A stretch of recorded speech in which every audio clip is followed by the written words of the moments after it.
قدر ما رو بدونید. ما نسل رو به انقراضیم. شما رو نمیدونم متولد چه سالی هستید، اما ما بچه های دهه 30، 40 و 50 خیلی چیزامون شبیه هم بوده.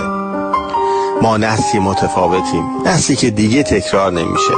ما هم بوی خزینه و آبنبار حمومای عمومی یادمونه و هم جکوزی و ماساژ با آب گرم. ما همونایی هستیم که با جیان دایجون میرفتیم 13 بدر و چند سال بعد توی خیابونهای شهر هاج و واج و دهنی باز ماشینای بوگاتی و مازاراتی رو شمردیم. ما هموناییم که از بازی هفت سنگ و کوبیدن کف دست روی عکس آدم خرسی گذشتیم و به بازی انگری برد رسیدیم.